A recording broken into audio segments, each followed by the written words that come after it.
Hey, what's up guys? Sir Emanon here, bringing to you today another episode of Road to 1000 Dueling Book Rating.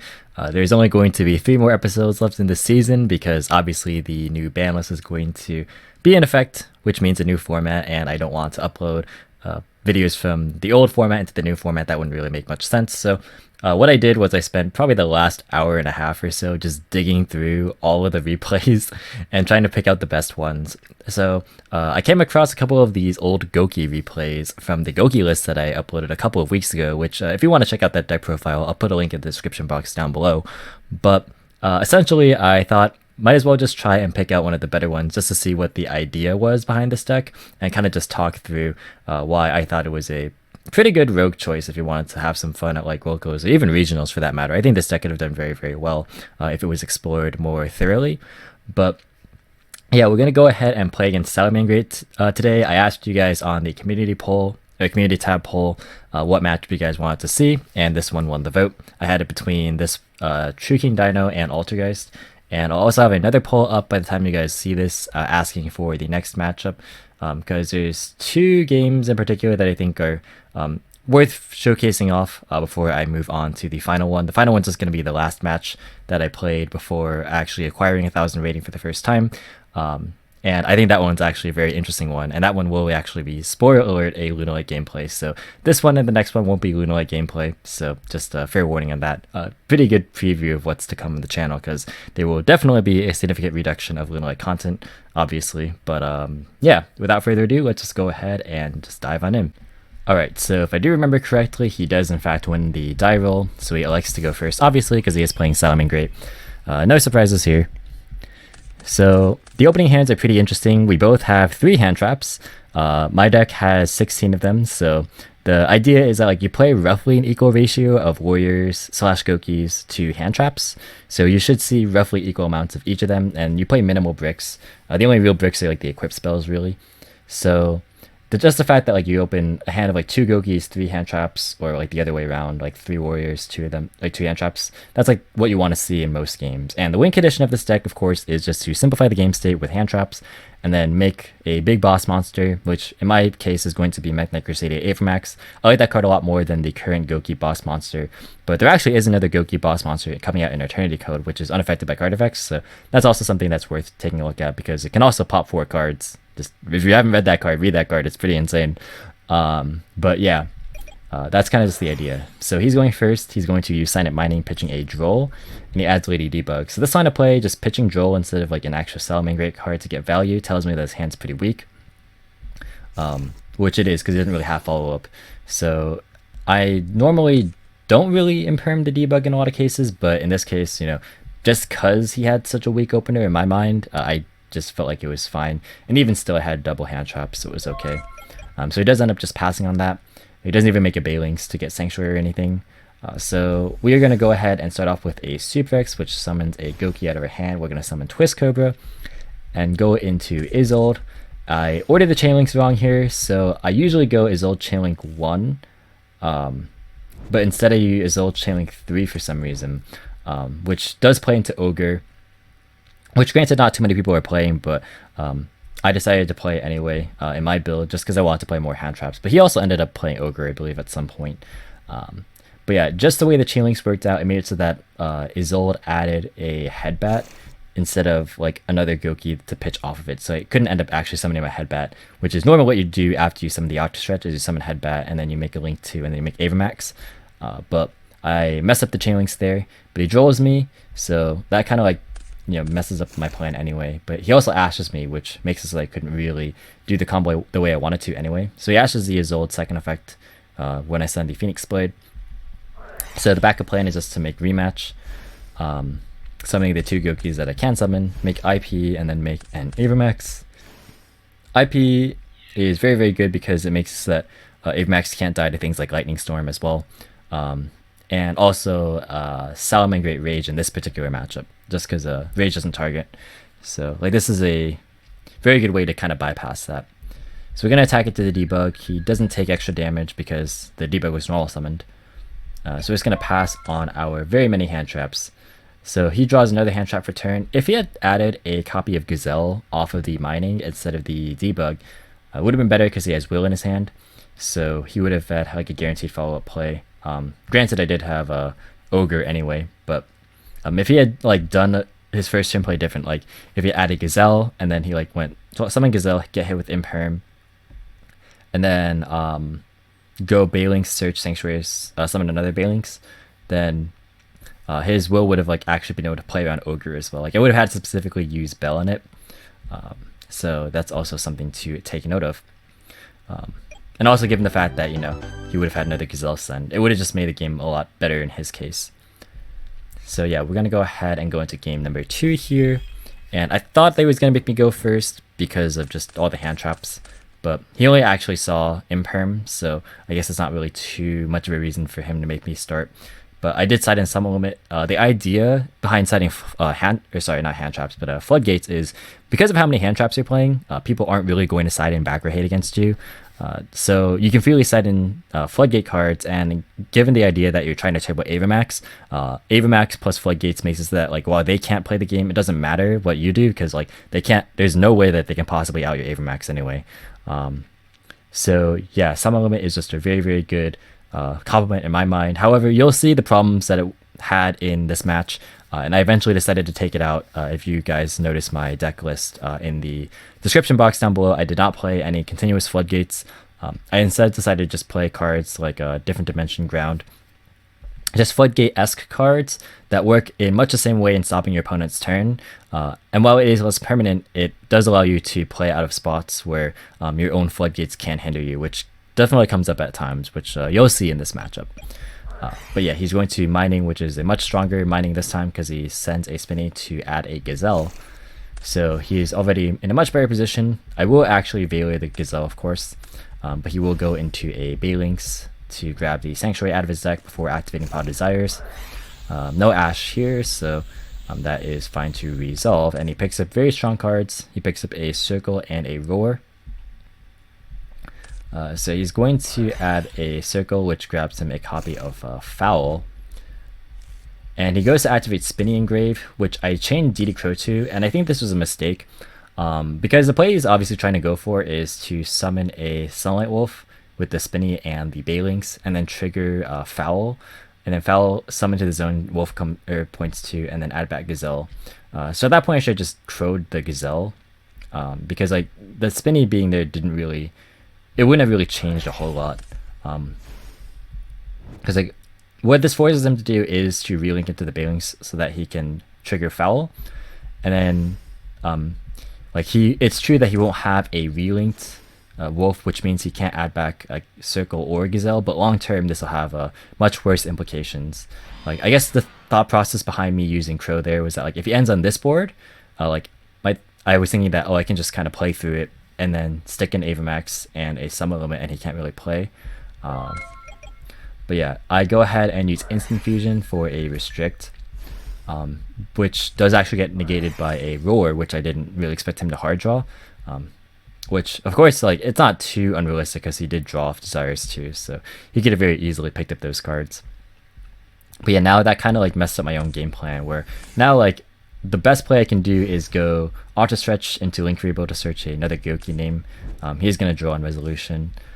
And then just hope that I can like eventually get to a rematch play. But like if I have Summon Limit, like I can stop his play, sure, but I'm not going to be able to actually ever get to Avamax in the first place. So like that kind of invalidates the whole reasoning. Like it doesn't work the other way around when you're behind. Whereas like in this case, even if I had like a Different Dimension Ground, it still would have been fine because I would have been able to actually just use it whenever I needed to and not get stuck under it like in my future turns. But yeah, he's going to reset the Roar off its own effect because he relinked the Wolf, and he's also going to add back Circle. So like here's a case where it would have been nice to be able to have Different Dimension Ground just as a deterrent. So he's going to add back Gazelle off of this Wolf, and I flip up Summon Limit because that is his second summon. And although it would have done the exact same thing as Different Dimension Ground here because he probably would just not have linked away. The difference is that now I'm kind of like, I'm kind of screwed under my own Summon Limit, Yeah, so that definitely hurts.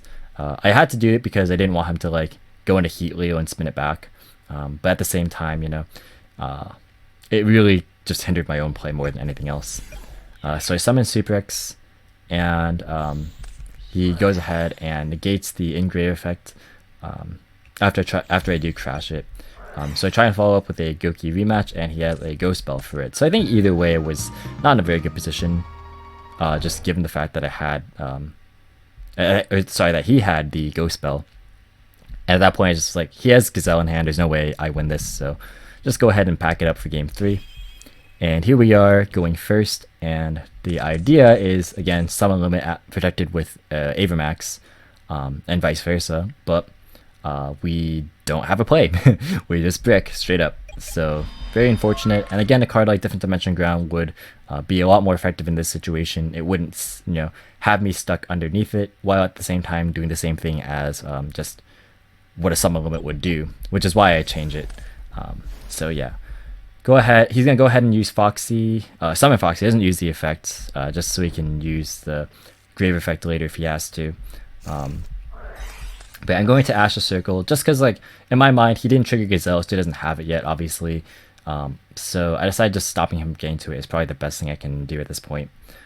So he's going to activate Foxy's grave effect, and that is his second. The Banelinks is a second summon, so I decided to just flip summon limit.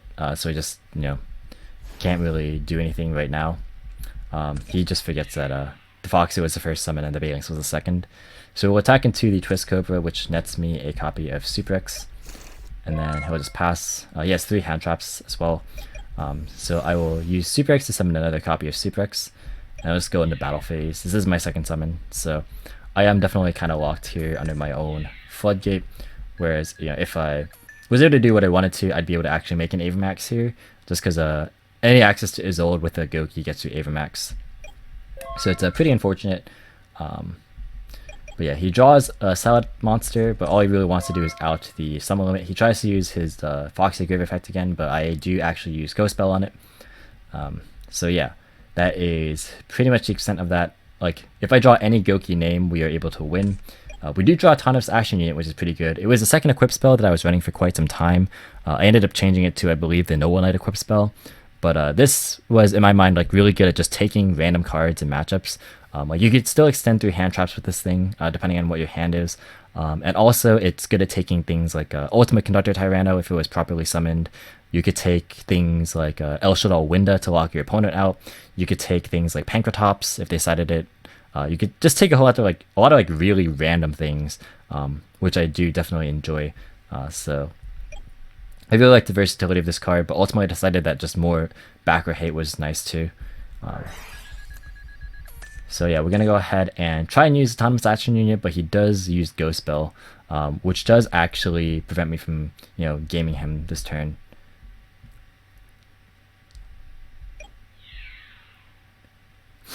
So yeah, he is going to just take a fair amount of damage here with Gouki Super X beatdown. Basically, like, the simplified game state with the Goukis is kind of what I was alluding to earlier. But yeah, I go ahead and make Isolde, and I search off of the Isolde and the Super X. So I follow place for next turn, and here actually is an illegal play. So summon limit actually says that negate cards and effects that would summon. Oh wait, never mind. No, this isn't an illegal play. Never mind. I got it backwards in my head. So yeah, it was negate card and effect that would summon, so it doesn't count. Never mind. I for some reason thought that I cheated, but we're good here. All right. But yeah, he does attempt to use Ghost Spell twice in a turn, which that isn't illegal for sure. So yeah, we're gonna just go ahead and wall up with Gouki so we have more damage next turn. Plus we can just get more searches if he clears our board. But he does draw a Lady Debug, which means that he'll get access to a Salad name, and he will in fact be able to out the summon limit. So that is pretty unfortunate. Foxy does in fact resolve this time, so he's able to just kind of pop off here. So he makes a Wolf, which actually is illegal because Debug isn't a fire monster. But granted, he could have just made Banelinks anyway, like Banelinks with the Debug and then go into Wolf, so wouldn't have made that big of a difference. But yeah, Jaguar will summon itself under the Wolf, and then he'll add back the Gazelle. And then he's going to use the Relink Wolf to add the Circle back. So this is pretty unfortunate that I don't have any hand traps. I just can't really stop his play whatsoever. He's going to use a circle to add the Fel back, or Fel from deck to hand, and then he'll summon the Spinny back from grave using its own effect, and that'll trigger Foul because Salad was summoned, of course. And he's going to overlay for Dweller, which is very good against this deck because it stops all of these Goukis from triggering their effects in the graveyard. So Dweller is really going to cut off a lot of my follow-up here. Granted, I do have enough Goukis to where like the engine is doing its job, but getting the 2 extra searches obviously would have been very, very critical for me trying to break the board back. And here he activates Gazelle after sending Jaguar, and I totally did not catch this at the time. So this is definitely not legal because he added it back off the Sunlight Wolf. So, the first Sunlight Wolf being summoned, like, he could have easily just mitigated it by, using debug to summon Balings. So, like, that wasn't that big of a deal. He would just had an extra Balings in grave. But this play definitely was definitely not legal. So yeah, that kind of messed up the whole game state here, as we'll see in a bit, and it would have, it would have made it a lot easier for me to win this game. I'll just put it that way if I caught that. And usually that's like a thing that it would catch because that's like very obvious that is not legal. But for some reason I just had a lapse and I just didn't catch it. But he's gonna set up with an Appaloosa, which he wouldn't have been able to summon if he didn't have this Gazelle here. And like his play wouldn't have been like super strong apart from Dweller and the hand traps, because this roller wouldn't be in grave either, so he couldn't do like a play with relinking the wolf with like the second wolf plus the spinny, and then adding it back because it wouldn't have been in there. So yeah, that Gazelle being summoned definitely mattered a lot, but it's alright because I totally didn't catch it. So that's my own fault. But he is going to draw me again. I pick up a Rhoda, which is fine because that means I can play through a Appaloosa on the Suprex. I do go ahead and just normal summon it and activates effect, which prompts the Appaloosa. I'll go into a second copy of Isolde here, and that actually does in fact get Ghost Ogre when I go to activate it. I obviously can't use the Suprex grave effect, so that is certainly unfortunate. We are not actually able to do a whole lot here. I wasn't able to use the first effect of Isolde because I was under summon limit that turn, so I'm now out of Isolde like entirely, which is pretty unfortunate. So here I'm just hoping that he can't kill me. So he has Foxy in grave. He picks up another Salad card, so he's just gonna go ahead and go for some damage. He actually had game here, so this is a 16 plus 17 plus 1000, which is 43. Assuming this game state was legal, of course, because it wasn't, but assuming it was, what he could have done was he could have used the Appaloosa and the Foxy to go into Hita summon back my Ash, and then he could have gone for a Sunlight Wolf play, and then go for a Jaguar to summon itself. So it would have been 18, 18, and then 17, which would have definitely been enough for game. That would have been 53. But of course, this is all kind of contingent on the fact that, this Gazelle was not legally summoned. So kind of unfortunate, but it is what it is. And he actually doesn't end up gaming me, which is fine. So he's going to go into main phase 2 to go ahead and summon Balings. And actually here's where it would have mattered. So I take that back. Actually, the debug going into Wolf actually did end up mattering because he uses another Balings, or another 2 Balingses to get the Roar back, which also was illegal anyway. So this whole game state is kind of just ruined by now, but it's alright. I actually, I didn't realize it at the time, of course, but still thought it was a good showcase because even though with all of the illegal activations and misplays, I still end up pulling through this game somehow. So we're going to go ahead and special the forward, which I did add off the Isolde just as a follow-up play. And the Twist Cobra will be normal summoned here, and I'll go into the only generic Link 2 that I have left that's pointing downward, which is also the Earth Charmer. He does in fact have actually a Ghost spell that I can use to summon back, but I'll activate Twist Cobra's grave effect, and that gets met with the copy of Roar that he reset. But then I realized if I just attack into this Balings, that's 1350 damage, and he's on 1300, so that's actually going to be game right there. So somehow through all of that, through all of the illegal activations and summons, which I totally just didn't catch, we ended up taking this one, and it is definitely my fault that I didn't keep up with the game state correctly, which I'm usually on the ball with. There was just a period, I guess, here where I just was not paying attention to the degree that I should have. So apologize for that, but regardless, I still managed to end up taking the game, and The whole point of this was just to showcase what the deck is supposed to do, which was simplify the game state and use your Goukis as a sort of recurable engine that gets monsters every single turn, and then control the game with hand traps as well as floodgates, and just win through that means of a victory condition. But yeah, even though like a lot of the plays there were illegal, it's on both players to maintain the game state correctly, so it was definitely my fault, and I only really noticed that after looking through this replay, this time. So apologize for that, but the game itself is still, what is the important thing here, which is how to like actually, play the deck. So hopefully that is still good in that regard. But anyways, that's gonna do it for this video. Thank you guys so much for watching. Hope you guys enjoyed. If you did, be sure to leave a like as well as any thoughts or feedback in the comment section down below. Feel free to subscribe for more informative and competitive Yu-Gi-Oh content. If you want to, you can follow me on Discord, Twitter, or Twitch. All the links in the description as always. And once again, thank you so much for watching, and until next time, I'll catch you in the next video. See you guys.